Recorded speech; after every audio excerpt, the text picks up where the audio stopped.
Wonderful. I did a big push in the middle of the night on various groups throughout the world. Good. Wonderful. Tom, if you don't mind muting when you're not speaking, that would be wonderful. Okay, I'm gonna stop sharing so we can say hi to everyone real quick. We're gonna get started here. We have a few more guests piling in, but my name's Evan Clark. I'm the Executive Director of Atheists United Los Angeles. We are a regional organization that supports secular, non-religious, atheist, humanist organizing and political efforts locally. We are thrilled to have Sikivu here as our speaker. We do a fourth Sunday speaking event every month. We've been doing this since 1982 and are proud to bring personally one of my favorite speakers in the country. I have a quick small story actually about the first time I heard Sikivu. I was a student at California Lutheran University, which is a longer story I can tell you all later. But we held a conference for the Secular Student Alliance, which is a national organization here in the United States. And I was a student leader. I was elected student body president at the time. I was their first openly atheist president, which was fun. And we decided to hold a regional Southern California conference on our campus. And we pulled mostly from local speakers. We had a few national organizations represent, such as Freedom from Religion Foundation and Recovering from Religion. And I remember Sikivu was one of the speakers. And all of my friends, we heard a few of these speakers go, and then she came in, gave this amazing, enthralling presentation. And for the next week, we were talking about her presentation. And ever since then, I've been following her work, and it's wonderful. If you haven't bought the book yet, sorry, my background's getting rid of it, please go purchase her many books. But I'll get this thing started and introduce her now, and she can then share screens and take over. But she covers, I think, what is one of the most important topics in modern secularism, which is what is secularism and what are the causes it should be taking on. So I'm thrilled to have her today. Let me pull up the bio so I don't screw anything up, and we will get this party started.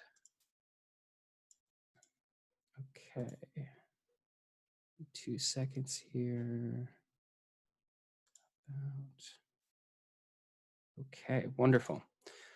So Sikivu is an educator and a writer. She's founder of Black Skeptics Los Angeles and of the Women's Leadership Project, a mentoring and civic engagement program for South Los Angeles girls of color. Books include Imagining Transit, Race, Gender, and Transportation Politics in Los Angeles, Moral Combat, Black Atheists, Gender Politics, and the Values Wars, and White Knight's Black Paradise, a novel on Black women, People's Temple, and the Jonestown, sorry, I'm getting my commas, they're throwing me off here. Black Women, People's Temple, and the Jonestown Massacre. And she's adapted into a short film and play. She's also a writer and producer of a play and web series called Narcolepsy Incorporated. Her second novel, Rock and Roll Heretic, The Life and Times of Rory Tharp, is due fall 2020. If you haven't yet, please go ahead and purchase Humanists in the Hood, which we'll be discussing today. I got my copy at a local bookstore recently and am loving it so far. I highly recommend it. And with that, I'll hand it over to our speaker, Sikivu.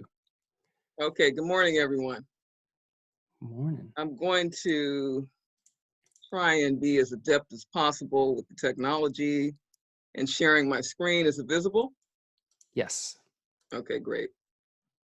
So thanks so much for the introduction, Evan. It's always compelling and rewarding to engage with Atheists United because I know you all have been doing this work for a long time now on the front lines and have always been very supportive of Black skeptics and certainly my work. I'm going to begin this morning with a quote from Alice Walker, who's one of my visionary humanists. She's a visionary humanist, and also I really find refuge in her work during this time of pandemic turbulence and stress, and particularly given that this is Mental Health Awareness Month. And so she said in her book, In Search of Our Mother's Gardens, which is a 1970s anthology on Black feminism, resistance, imagination, and politics, in her essay, Saving the Life That Is Your Own, she noted, in my work, I write not only the things that I want to read, understanding fully and indelibly that if I don't do it, no one is so vitally interested. I write all the things that I should have been able to read. And so recently I had a talk with a young writer, one of my new students at King Drew Medical Magnet in South LA. And she's 16 years old and she writes fiction. And so she confessed to me sheepishly that she only wrote white characters and she was embarrassed about it. And so I confessed to her that when I was in elementary school and I started out writing fiction, that one of my first protagonists and one of my first attempts at a novel was a rich white boy who wanted to join a street gang. And so we sort of bonded on the incongruity of that. And we talked about trailblazing Black women writers. And I wound up sending her Bell Hooks's Feminism is for Everyone, in addition to Natalie Goldberg's wonderful book, Writing Down the Bones, to really orient her toward the everyday plot and the hurly-burly and the solitude that's required when one stumbles into becoming a writer. And so we talked about the issue of the white gaze and how this informs the psychic imagination of African-American women writers, whether or not we want it to. And I think that part of our awakening as Black writers is really being given the tools to set fire to this white gaze and to bury its embers. And so the opening lines of my book read, I came to feminism as a baby atheist growing up in South LA.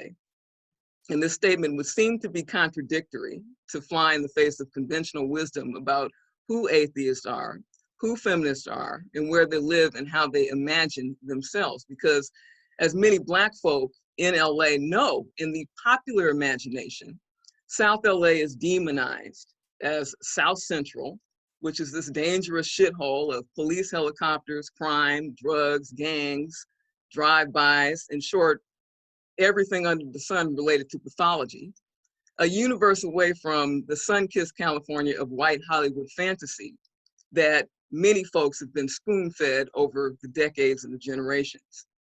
And so recently I caught an episode of the reality show Shark Tank. And there was this young, idealistic, white food entrepreneur, and he was pitching this natural food service that he implied was going to liberate the ghetto's food deserts. And so one of the white women venture capitalists on the panel had the audacity to ask what a food desert was. And so in response, the white entrepreneur trotted out this huge map of South LA, like it was a guide to an anthropological dig. And so the hood part of the book's title comes from my lived experience working, writing, teaching, raising a family, and being while Black in resilient communities of color that are a universe away from the privileged realities in many regards of white folks across the class spectrum. I wanted to foreground our communities in radical humanist discourse because so often the local political and material conditions of Black lives and Black realities and Black social capital is invisibilized. When I was born at the tail end of the turbulent 60s, Black people were being decimated by COINTELPRO, which was the FBI's radical terrorist program to uproot and to destroy Black radical organizations and other radical human rights and civil rights resistance organizations. We are being decimated by the fallout from the 1965 Watts Rebellion. And also by what Black feminist activist Aisha Shahida Simmons, who's a colleague and a friend of mine, has dubbed this pandemic within a pandemic that is sexual abuse and sexual violence that's happening in our homes, in our schools, in our churches, and in our communities, propped up by religion, patriarchy, and misogynoir, which is anti-Black misogyny. And so fast forward to today, and we're still in conditions of apartheid. We're still in conditions where state violence has morphed into what I'll term COVID-based state suppression, surveillance, and lynching. We're a wormhole away from the white middle Americans who flooded the Golden State during the Great Migration era, coming from Iowa, Indiana, and Illinois, and building their American dream brick by brick through New Deal social welfare institutions and programs like the GI Bill, which shut out African American service members, or like the Federal Housing Administration and instituted Red Line, which shut out African American home buyers. And of course, like the crux of white middle class, multi-generational wealth, or one of them, the Social Security Bill. And so these historical fault lines define the whiteness of every white person in America across class and religion. Because we've been told ad nauseum that the majority of American secularists are white, male, middle class to affluent. We know that the majority of the leadership in secular organizations, of course, white and middle class, and that this bias reflects their agendas. But what Black humanists know and are experiencing day in and day out is that these secular folks are not at the epicenter of rapidly gentrifying communities where historically Black and brown communities, where we're being displaced from our homes due to market rate rent prices, due to skyrocketing mortgages, due to layoffs, and now COVID-based layoffs. These secularists don't face the dilemma of whether to send their children to segregated schools with greater police presence than counselors, or to ship them to white schools where they'll ultimately be criminalized and pushed out anyway. And so as COVID ravages communities of color, the divide between white America, atheist, religious, and in between has never been wider. And so on page 29, in assessing these intersections, I say, for humanists of color, this willful ignorance on the part of the white secular community is merely a reflection of the violence that normalizes racial segregation in the US. White humanists who cling to myths of objectivity actively benefit from economic apartheid in wealth accumulation, employment, and access to public space.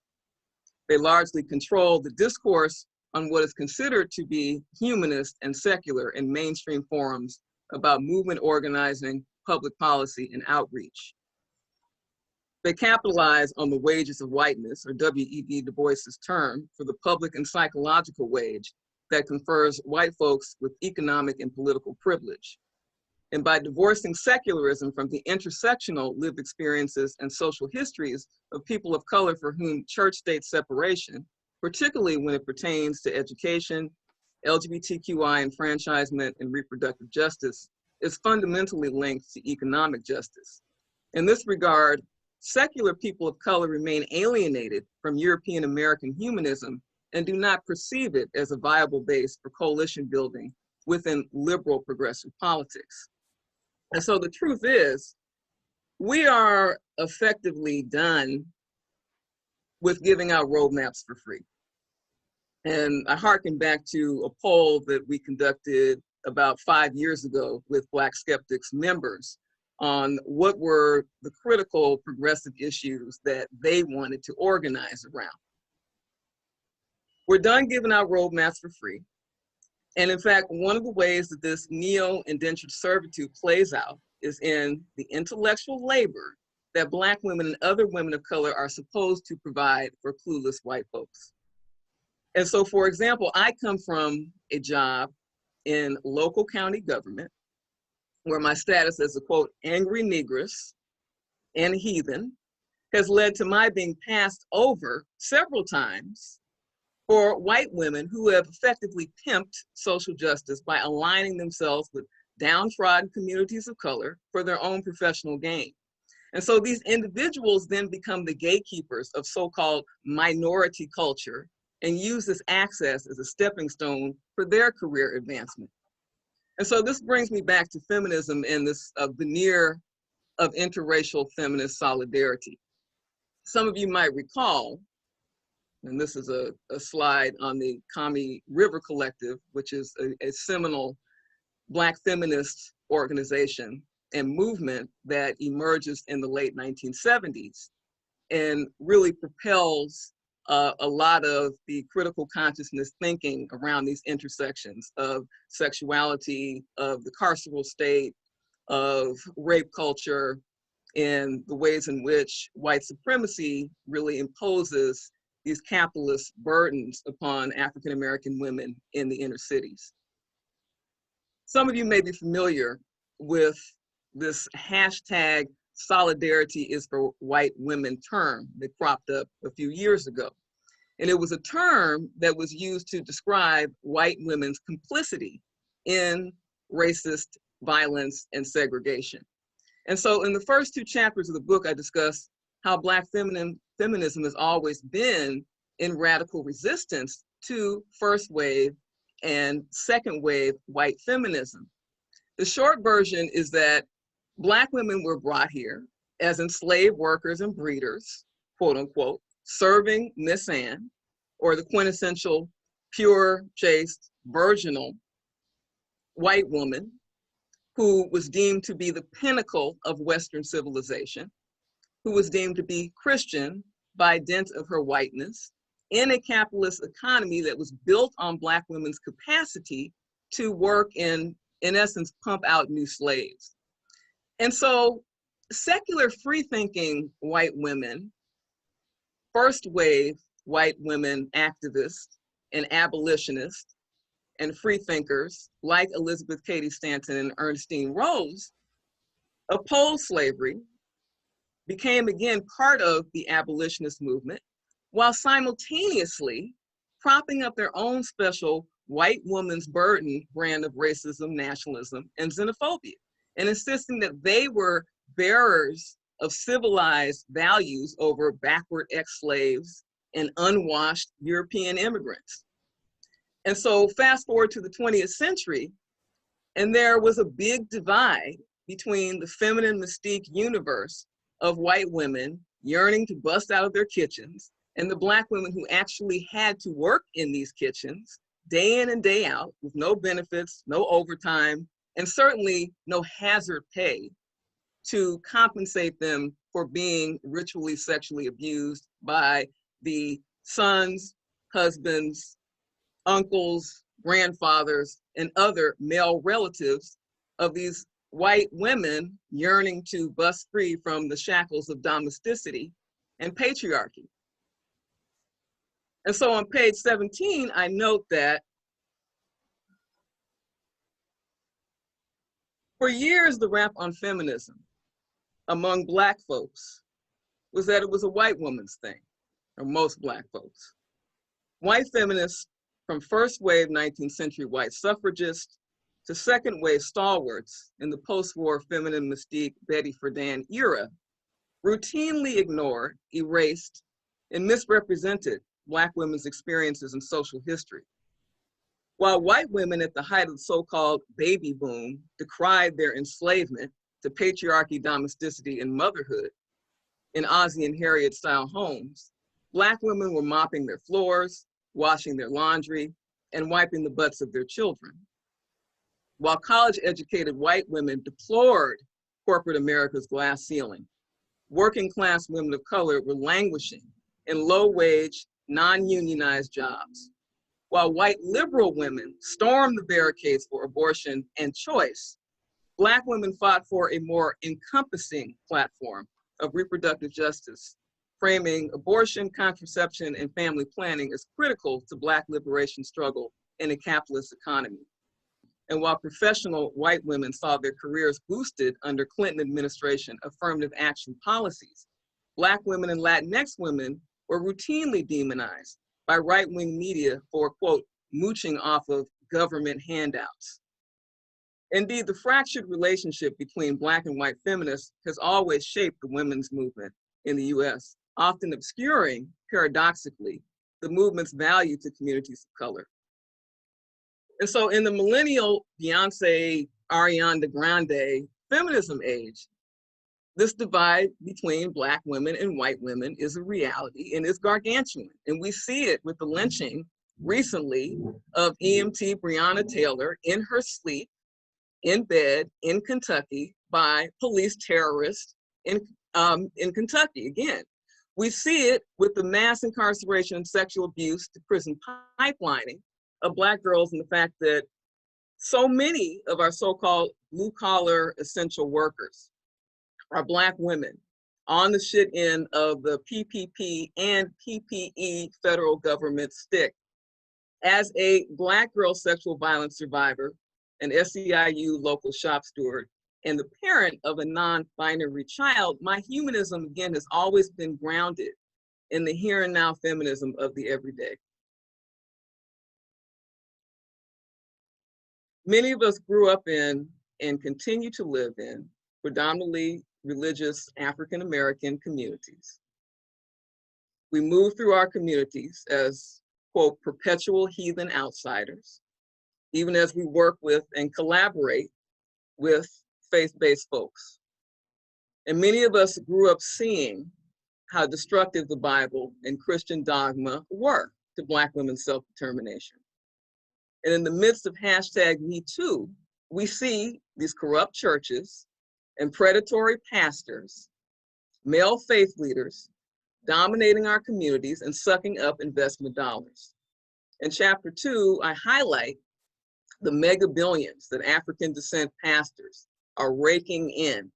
African American and African are routinely in the top 5 of pastors who are sucking in mega millions. And so while Black folks have the least wealth, capital, and fixed assets on the planet, we have this paradox of all these pastors who are raking it in for personal gain, while our communities in some instances are in crisis, are falling apart. And so I place this within the context of the mega billions that the 1% are raking in through tax loopholes and bloated CEO salaries and the travesty that we just saw with the PPP bill, the CARE Act. And of course, through the manifest destruction or the attempt to destroy unionized workplaces that offer workers living wages with benefits.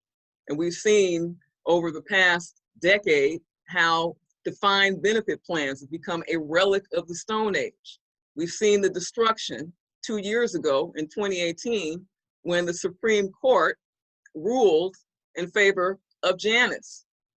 And so while some white freethinkers and humanists may trace their intellectual lineage back to rapist slaveholders like Thomas Jefferson, African progressive, African American and African progressive secular humanists trace their lineage back to freedom fighters like Frederick Douglass, and Black feminist visionaries like Anna Julia Cooper and Maria Stewart, and socialist organizer visionaries like A. Philip Randolph, the founder of the March on Washington movement and the Messenger socialist publication, as well as the Brotherhood of Sleeping Car Porters.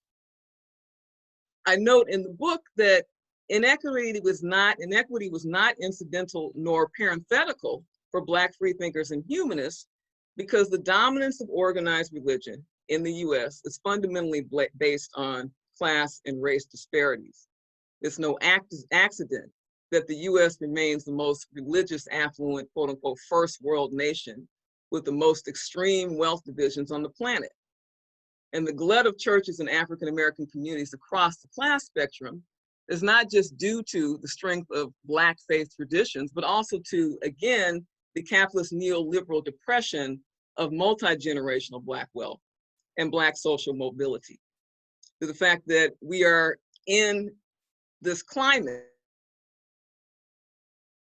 where African American college graduates are increasingly shut out not just of home ownership, but of market rate rentals, where Black home ownership has fallen precipitously to levels pre-Brown v. Board. And so Malcolm X once said that Black people, quote, are born in jail. And so this hood piece of my book's title also reflects on the institutionalization of the carceral state and the fact that in this pandemic, we have an obscene number of Black and brown folks in prison who have effectively been given a death sentence because they are disproportionately contracting and dying from COVID. We have district attorneys like Jackie Lacey here in LA County, who is an absolute disgrace and a travesty, who refuses to decarcerate. I was on a call recently with the Reform LA Jails Coalition, and it was disclosed that over 45% of those who are incarcerated in LA County jails are there not because they've been convicted of a crime, but because they cannot afford bail. And so we have, again, a district attorney who has systematically co-signed killer cops, refused to prosecute killer cops, and has really been at the epicenter of the county's disinvestment from our communities. The fact that social welfare infrastructure for reentry is appallingly middling in LA County. Harm reduction and transformative and restorative justice programs like drug rehab and treatment, and permanent supportive housing, and job training, and after-school programming, and domestic violence prevention and intervention. And these are all initiatives that, not coincidentally, are often going to faith-based institutions. These are initiatives that secular humanist organizations can actually play a role in building and developing, especially when we think about the insidious role that faith-based indoctrination often plays in the social emotional growth and mental health of Gen Z youth and millennials. And so the last chapter of my book is called Gen Secular. And it addresses this connection between the rise of secularism among younger generations and the increase in the number of queer, trans, non-binary, and gender non-conforming youth, particularly among youth of color, who are shutting down homophobia and transphobia in very creative and very revolutionary and profound ways, doing it on their TikToks, doing it in IGs, doing it in real time in classrooms prior to COVID, obviously, all over the nation or in the streets. Some of them are expressing their activism by refusing to say the Pledge of Allegiance in homage to Black resistance movements or in homage to their non-belief. Some of them are at the forefront of racial and gender justice, working to end child sexual abuse and discrimination against queer people of color, trying to dismantle these intersections because we know that queer youth of color are more likely to be unhoused, or more likely to be pipelined into prisons, are more likely to be unemployed and at or below the poverty line. And so on page 115, I write, as greater numbers of millennial and Gen Z youth of color move away from organized religion and faith-based belief, the challenge for humanism in an increasingly divided economy will be even more pronounced. Many of these new generation nuns are looking for a worldview anchored in a secularist ethics that is explicitly anti-racist, anti-sexist, and non-binary, while having a clear perspective on the need to address economic inequality. Many of these youth still struggle to be seen in a context where non-belief, humanism, and skepticism are routinely vilified in communities of color on the one hand, and commandeered by the atheist version of white nationalists and MAGA on the other. And so our challenge to mainstream humanism and white supremacy is the same: to write the books that we should have been able to read, to build our own institutions and organize unapologetically. And in this, I want to give a shout out to my comrades at Black Nonbelievers and BSLA and the Women of Color Beyond Belief organization, as well as Black Humanists and Nonbelievers of Sacramento, because these are examples of organizations pushing back against the tide of white entitlement and dude bro amnesia, who are really on the front lines, serving and working for Black secular communities in the hood and beyond, and embodying this anti-racist challenge to mainstream humanism. One very specific example of this challenge has been the BSLA First in the Family Humanist Scholarship, which has been going for 7 years. And this is a scholarship that is designed to provide educational resources for young folks of color, secular, LGBTQ, undocumented, foster care, unhoused, and system involved, and now COVID impacted, who will be going to college, 4-year universities as well as 2-year universities, and who are again in conditions where they're disproportionately impacted by racial apartheid, segregation, and school to prison pipelining, and by the fact that increasingly we have fewer counselors in our so-called inner city schools, that we have fewer systems of care that really provide the resources and the orientation that youth of color need to succeed, not just graduating from high school, but actually going on to college and succeeding and graduating from college. And so in addition, another challenge has been, this is some work that we also do with young women of color, Black, Latinx, and Indigenous in South LA schools through the Women's Leadership Project, and one of the conferences that we have coming up that addresses the nexus of mental health and sexual violence, domestic and intimate partner violence, and organizing in the COVID era.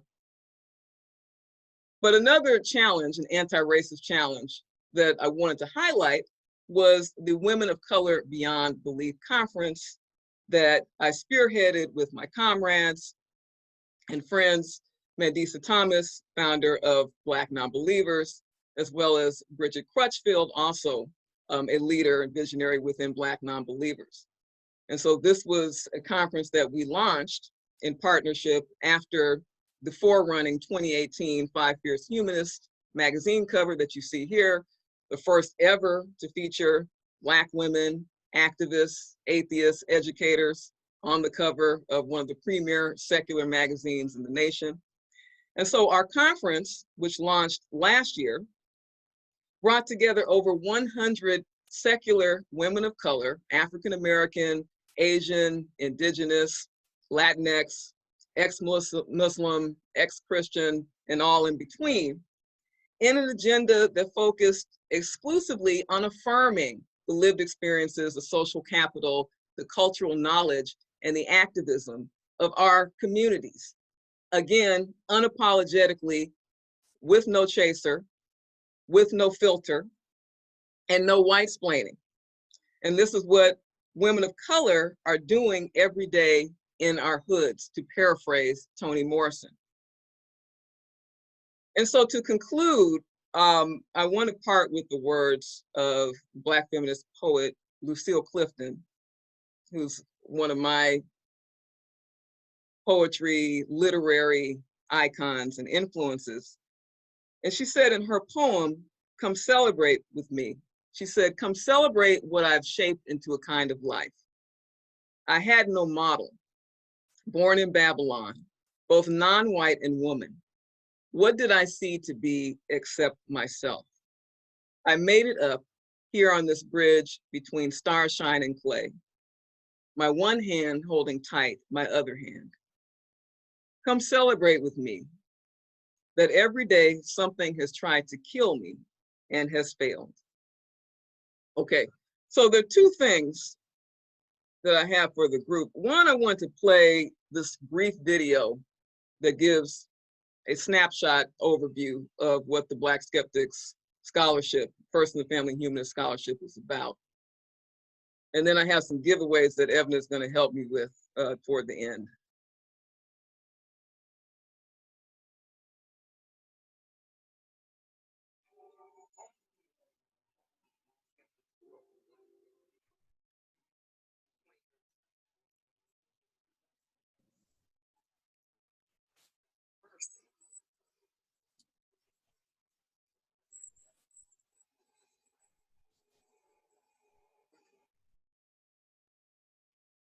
Second. Okay, here we go.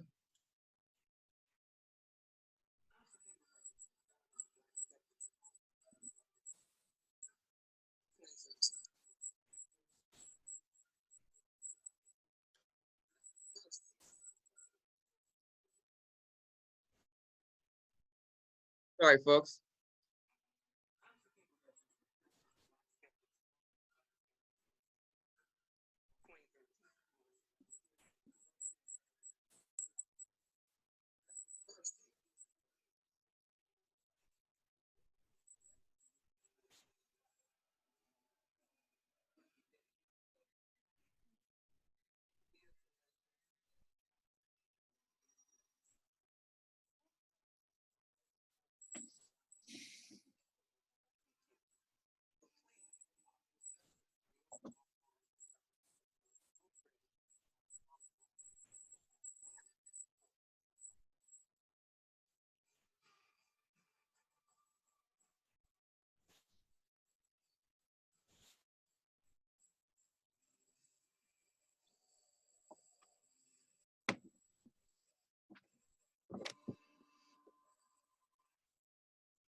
We're not getting audio, Sikivu, but we can still see it.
Sikivu, we're not getting audio, so I hate to. Okay, how long has that been happening? The whole time, but The whole time? it looked Oh. like it was it wasn't going to be super audio filled. So I let it go for a while, but I'm realizing No. It's Yeah. got testimony throughout. Yep, So yep. that's weird. Okay, wait. I think we have to change the audio settings for Oh. your computer to come through basically the presentation. If you can you post the link in the chat Yeah. to this video? That would be Okay. wonderful. And if you can Yeah, let me go summarize back. anything that was happening, that would be wonderful. It looked wonderful. Yeah, that's it. I mean, I was just sitting here assuming that everybody was taking it in. Okay. I wonder if Also, can I just request before I don't know how to refer back to the quote, Ms. Hutchinson. You just mentioned a quote just before the video, and it was really a great quote. And I just wish to have a copy of it. At least if you give me the source name, I can Google it myself or something. okay, I think that was probably from my book, I'm assuming. Ah, it's your own. Oh, brilliant! It was great. It was the one about celebrating the fact that someone. Oh, I'm sorry. Yeah, no, that was from Lucille Clifton. Come celebrate with me. Ah, yes. Would you have it to hand, or should I just look for that by those words? Yeah, Would it be easy to find? Google it. It's readily available. Okay, great. I mean, Your quotes were great as well. I want to concentrate right now on the dilemma at hand, which is this video, which great. Thank strange. you. Thank you. All right, I believe if you go into your hold on, I had it here for a second. You can play. And let me stop. Okay, so let me stop screen sharing, and maybe I could just pull it up on YouTube. Would that be easier? Would that do anything? Because maybe it's because I embedded it in this PowerPoint that it's not working. Maybe, yeah. Or I might be able to do it. Give me a second to look real quick. I think I just found it on your Indiegogo. Okay, yeah. I think I tweeted out yesterday too, so.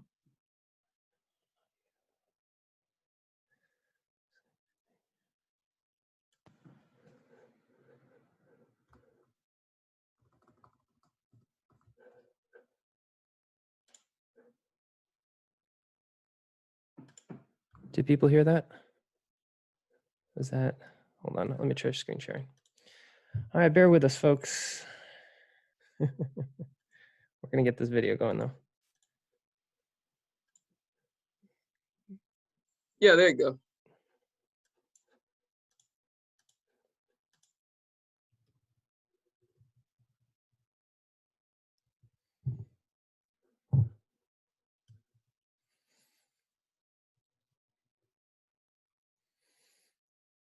Still no audio, Evan. Okay. All right. So I thought I was here. Maybe we could all just follow a link and go watch it. Yep. Sure. I'll post that as well. Yeah, I mean, it was basically from 2016, and it was testimony from winners across the nation, starting with those in South LA, and then talking about their respective journeys to college. And then it had some good testimony from African American and Latinx youth who are atheists, who are secular, and talking about the stigma that they had experienced and how the scholarship was an antidote to that. Wonderful. Okay, so let's get out of this. I will go to this next quick piece, which is sort of fun.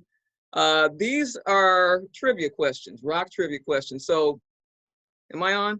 That's weird, I can't see. Okay. You're not screen sharing, but you are on. Not screen share. Okay, so let me screen share. Go back to this. All right, everyone, I will send the video link though in the chat. How's that visible? All right, so we can see your whole PowerPoint and then. Okay, let me get into, there we go. There we go. Okay, so this is a snapshot from the cover of my forthcoming novel called Rock and Roll Heretic, which is an homage to Rosetta Tharpe, trailblazing Black queer electric guitarist, blues rock innovator. And I have some trivia questions here, and the first three folks who can get these trivia questions correct will get Humanist in the Hood copies, signed Humanist in the Hood copies. So the first question is, and I got to get this screen. Okay, here we can move the screen. Okay, and Evan, you're going to take names and addresses. And then what folks should do is just raise virtual hands. Okay, the first question, what strange bedfellows Black and white musicians played in a 60s band called the Mind the Birds at the beginning of their careers, and what iconic record label did they record for? Okay, we could put the Jeopardy clock on now. Would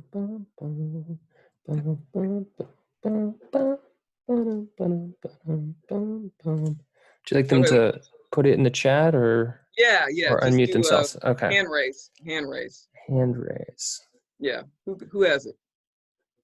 See a thumbs up. Okay, Okay, the virtual hand is in the reactions. You'll notice but do there's we have an answer? Or no. answers, actually, there are two questions.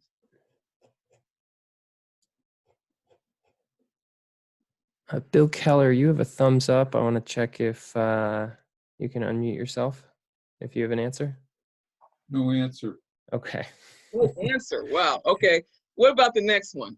What song did Janis, this should be easy, you know, for those that, folks that are diehard classic rock fans. What song did Janis Joplin rip off of Aretha Franklin's sister? And who was the sister?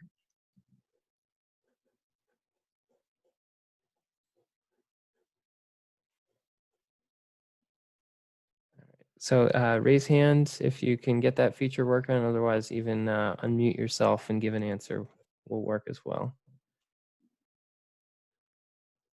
I'm not seeing any hands yet. Are these two terminally obscure?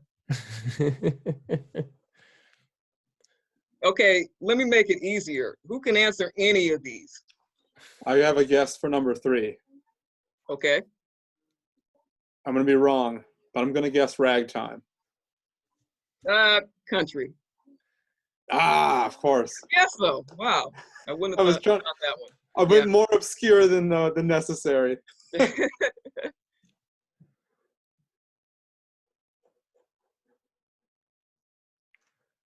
Okay, so for number 2, since we have crickets and tumbleweeds here, number 2 is Janis Joplin's iconic song. I mean, if you know anything about Janis Joplin or just heard anything about her. Down on me. Was it Irma Franklin, Unchain My Heart, or something My Heart? Irma Franklin, but not Unchained. Piece of My Heart? Heart, right. Piece of My Heart. Okay, all right. Hey, Get that make my guy's Sunday. name and address I think I know number 4. on the line, okay? Sugar Otis? He's still alive. Oh my God, no. Greg Reeves. Shuggie Otis is in a younger generation. But good guess though. Okay, so we only have one taker. We did have in the chat someone guessed for number 4, Greg Reeves. Yeah, I think we just had that discussion. Maybe they didn't hear. Perfect. Okay. Yeah, okay, so we have 2 winners. Okay. Okay, so the first one, you know, for those who are into obscure rock trivia, is the answer to the first one is Rick James and Neil Young. And the record label was Motown. And then, yeah, we got the third one, country, and the fourth one, Greg Reeves. Okay, great. Thank you. Great. Nice. And do you still have That's another 9 minutes to hang out and answer any questions? Number 1 wasn't Sly the Family Stone, was it? No, I just gave the answer. It was Rick James and Neil Young. Oh, sorry. Mhm. Rick James, okay. Where can we losers pick up a copy that gets the least I'm money sorry. to Amazon? Right, No, I right. want to buy a copy, but I want to make The sure most important part of all. I'm sorry, Yes. hold on. that. Forgot to do the self-promotion here. Okay. So that's all the information for the book. We want to put a big slash of calumny on Amazon for their horrendous anti-worker practices. But indiebound.org, Barnes & Noble, you can also pick it up on my website, or preferably at this PayPal address.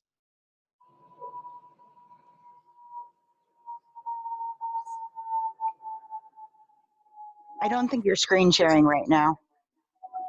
Okay. Look at that photograph of Nixon's expression. You could pop the link in the chat. That's odd. So nothing's coming through? Okay, now it's There we there. We're go. good. Now it's there. Okay. Wait, hold on. Yeah, that's not actually what I want the screen share. Okay. I think you have to disable yours, Evan. Okay, here we go. That do it? Yeah. Yes. Okay.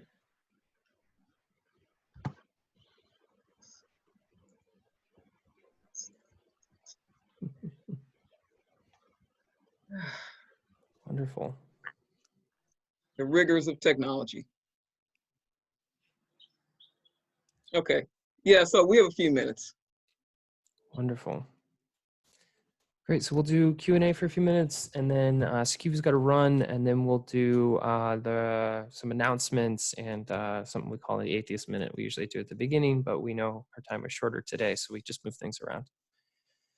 Thank you so much, Sikivu. This was a really not only illuminating discussion, but it's exactly what I think we needed to hear at these times. What's the best way for a 30-something-year-old white guy in New York City to help? Well, the short answer is to support and advocate for, be an ally to the groups that I cited. Black Nonbelievers, Black Skeptics, Black Nonbelievers and Humanists of Sacramento, and there are numerous other African-American, Latinx, Indigenous, and Asian groups of color that have convened across the nation that you can step up and be an ally to, while not encroaching upon the agenda, mission, and voice of these groups. I think that that has been the critical deficit. And Absolutely. I'm going to be well, I appreciate the question and certainly the impetus for the question. I'm going to be very stringent in my remarks to any prospective questions, because we're definitely not providing roadmaps. Right. I mean, we're not going to give you a guidebook, a legend. That's a figment of the past. That's part of the neo-indentured servitude and intellectual work that people of color across the nation in social justice contexts are constantly being forced to comply with. Absolutely.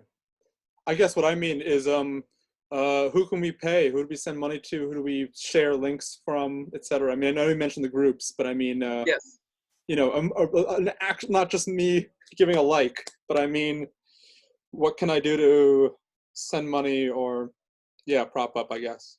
I don't know if Mandisa is still on the call, but there's certainly a lot of information on Black Nonbelievers on the web, on Facebook, on all of the respective social media platforms. Black Skeptics is at, let me go back to that screen. God. Yeah, here we are, blackskepticsla.org. And again, if you want specific information about the scholarship, one important thing, if you know young people who are graduating from high school in May, June, and they are the first in their families to go to college, they're secular youth of color, they're undocumented LGBTQ, foster care involved, or system involved, or COVID impacted. The scholarship is available for application up until June 26th.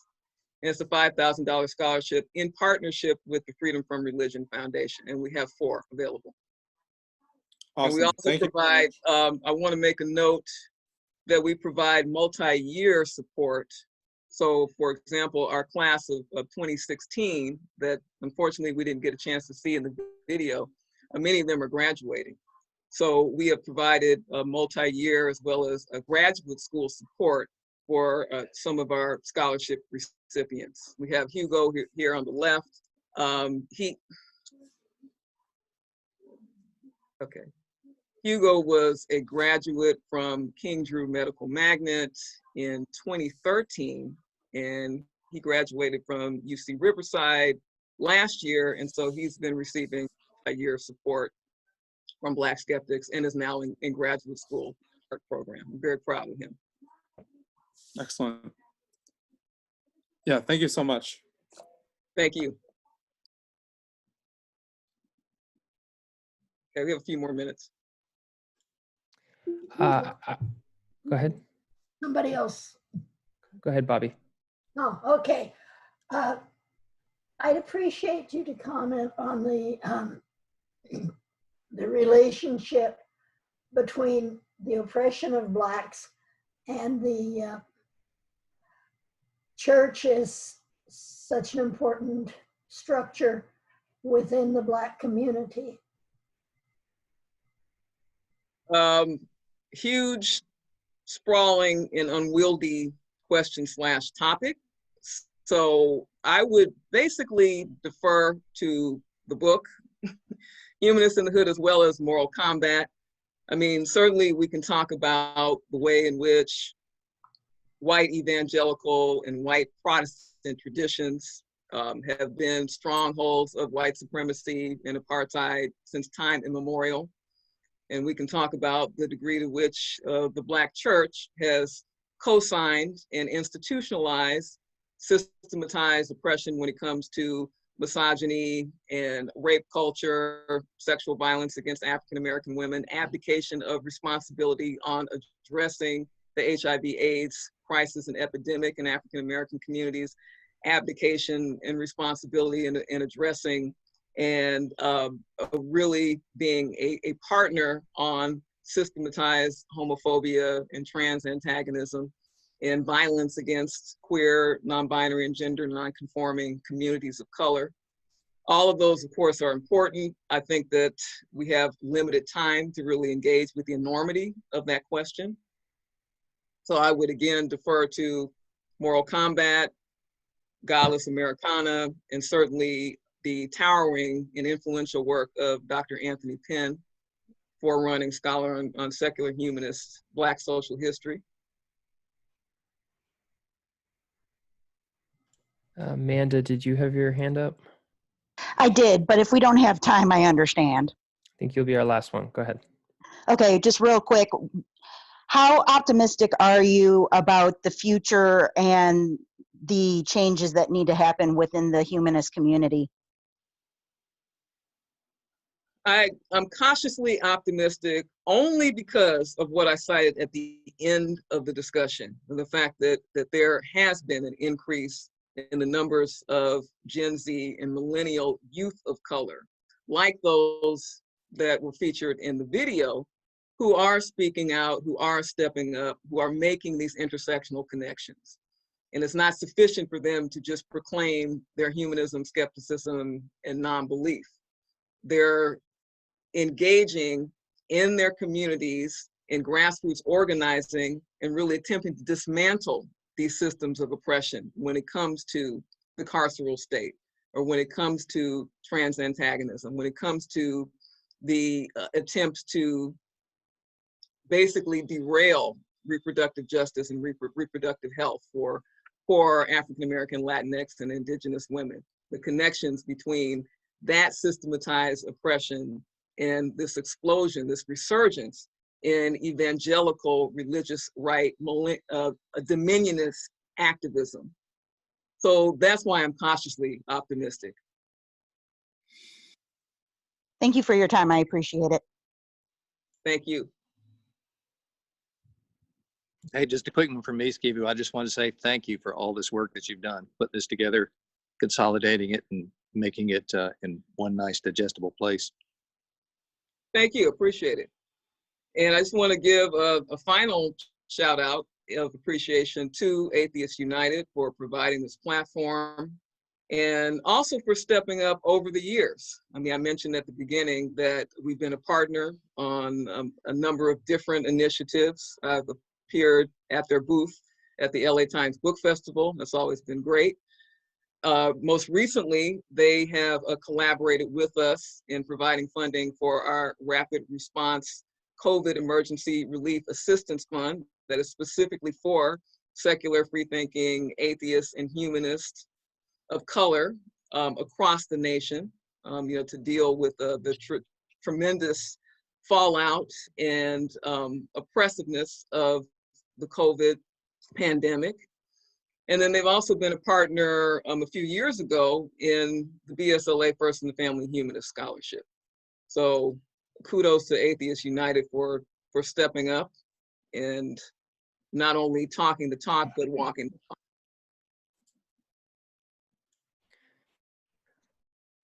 With that said, we still have, like our culture, I think, and the humanist movement roots of white supremacy and capitalist ideology that still feeds and controls a lot of the dialogue, even internally in our organization. So I just want to re-emphasize how thankful we are that you gave this presentation and continue to be a scholar in this field.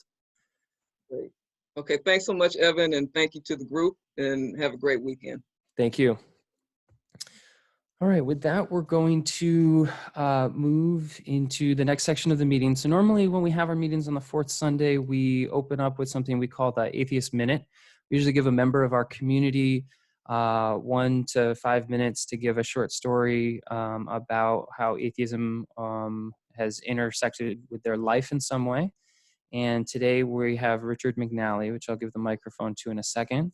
And then after that, I'll give a quick announcement on some upcoming events, including this Tuesday. We're hosting an event connected to the Free Mubarak Bala campaign, which again, I want to give another shout out to Sikivu and Black Nonbelievers and Black Skeptics LA for putting out a statement in support of Mubarak Bala and the international work of organizations like Humanists International. So with that, and real quick, I just, thank you to all of you hanging in there and for supporting Sikivu in her work. Again, if you haven't yet, please go buy the book. We need to support fellow secular and humanist authors, especially those that are not white men, frankly, to be blunt. And there's plenty of them. I could throw a rock and hit people that look like me in our movement every day. And it's wonderful to have Sikivu, again, I think is one of the most specific and focused writers I've ever read. With that, Richard, I'm going to hand the microphone over to you. Richard's been a leader in our community for years. He's been on our board. He continues to volunteer and has our Atheist Minute today. Okay, well, thank you, Evan. I'll take just a few minutes to tell you folks how I came to atheism. I grew up in Indiana, and all through college, I was a devout Catholic.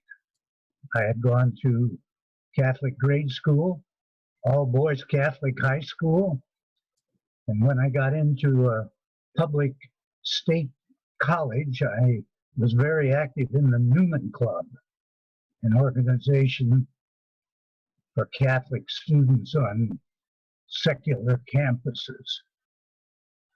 In 1960, I graduated from college a long time ago and moved to Chicago, took a job in public accounting, and that's when I started drifting away from Catholicism.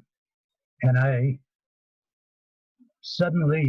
was skipping Mass and communion and confession, and this went on, and I started carrying around a blanket, just like Charlie Brown, only my blanket was a blanket of Catholic guilt. And I never questioned my own beliefs. And for the next 22 years, I drifted further and further, still never questioning my beliefs. But I noticed that as I look back, I noticed I was drawn to all kinds of secular activities. I remember reading in the paper about an atheist museum down in southern Indiana. And I cut out the article, always intending to go see that museum, but I never did. Also, I read this book A modern priest looks at his outdated church and other atheist writings and things of that nature. And finally, in 1982, I was living in Santa Monica, California, and I was watching the Phil Donahue show, and he was interviewing the famous author Ayn Rand. And I had read The Fountainhead and Atlas Shrugged, so I was interested to hear what she had to say. And as I listened to her talk about her atheism, I saw that I agreed with her. And suddenly I had this epiphany, just like St. Paul. I realized I am an atheist. And this heavy blanket of Catholic guilt just evaporated. And I became a free man. I felt free and independent for the first time in several years. And in 1992, I joined Atheists United. And for the next 25 years, I was pretty active. And up until a couple of years ago, suddenly my face appears on the whole screen, kind of threw me. And I think that there are millions of Americans out there who are atheists, but they don't realize it, just like I didn't realize it till I watched Ayn Rand. And I think that it's important for Atheists United to lead these people to an epiphany just like I had. By making atheism visible to the public every chance you get, by participating in things like AIDS Walk, Los Angeles Times, Festival of Books, sponsoring speakers like we just had, tabling events, having panel discussions, keeping atheism out in front of the public as much as we can. During the Civil War, a young black man came up to Frederick Douglass, the famous ex-slave, and he said, he asked, "Mr. Douglass, what can I do to help the Negro cause?" And Frederick Douglass answered, "Agitate, agitate, agitate." So I've taken that as my atheist mantra. So I hope all you atheists out there will get active in Atheists United and agitate, agitate, agitate. Thank you for listening to me. Thanks, Richard. All right. And then how do I go back to the big view? Wonderful. Great. Wonderful. If you haven't yet, please, please, please become a member of Atheists United. I don't know if you've heard, but there's a pandemic happening and nonprofits are struggling across the world. And it's actually really critical that we keep this work alive. We know our physical organizing is going to be impacted for probably up to a year, if not 2 years. And we find it critical that we support organizations like Black Skeptics LA and Black Nonbelievers, as been discussed, but also your other local and regional organizations. So there are both coalitions and local groups. Again, if it's not us, if you're not in Los Angeles or Southern California, we recommend whatever the local groups are to you. We have a membership program for $45 a year. You get access to some of our programming. Most of it we open to the general public, but we do have a few things we kind of keep internally for our members. We have a newsletter that goes out every month, as well as a magazine we're starting to print this year that will go out once a year. And we are expanding rapidly. It's pretty fun when you planned a whole year of programming and suddenly everything comes to a halt in March. So we've had to shuffle around, but it's actually been a great time for us to reimagine what this organization can be for the next 10 years. And we're thrilled to announce a few of those. So in the coming week, we're actually going to announce a town hall meeting for our members, kind of a summit for our membership, where we're going to announce some of our upcoming plans. If you would like to access that meeting and hear about the massive plans we're having, you need to become a member. Help us reach 200 members by the end of the year. And you can do that at atheistunited.org. And I'll probably show off a preview of our new fancy website there if you can attend. I want to quickly share with you all the upcoming event we have. It's actually day after tomorrow, if you're interested. Let me throw it on the screen. So we've partnered with Humanists International to promote the Free Mubarak Bala campaign. If you haven't heard of Mubarak Bala, he is a leader of a humanist organization in Nigeria and was unfortunately arrested by local authorities after complaints of some comments he put on Facebook about the Prophet Muhammad. And that was almost 4 weeks ago now. So this Tuesday will be the 4-week anniversary of his arrest, and his lawyer still has not been able to find and connect with him. This is a radically dire situation from what we can tell. Humanists International, which is the premier international organization in this space working on these causes, has raised over $10,000 with international partners, has been working diplomatic channels at the UN with various countries, along with partners like American Humanist Association and American Atheists. And still, while all of that is making great progress, the situation on the ground for Mubarak Bala has not improved as far as we can tell because we can't get in touch with him. He's been moved, we do know, from an area of the country in the more central part to the more northern part, which has Sharia law alongside secular law. And there's a chance he could be charged with blasphemy in the future. This is a high stakes situation, unfortunately, and he is the president of a humanist organization. I consider him a colleague in this larger movement we're working towards. So joining us on Tuesday will be Sarah Hayter, who's the executive director of Ex-Muslims of North America. And she'll be talking about the experiences of ex-Muslims, which Mubarak Bala is, and how cases like these have played out for a lot of North American ex-Muslims, some of which had to flee their country. So I hope you can join us for that. That should be a really exciting and interesting discussion, and we can hopefully have some more updates on Mubarak Bala by that time on Tuesday, and then look forward to some of our other presentations. So again, every fourth Sunday we do a speaker series, but we have these pop-up talks whenever we get a chance to do generally a national speaker that comes through Los Angeles. There is no sense of space when we all live and work online these days, and so it's been wonderful to share these presentations with people across the world.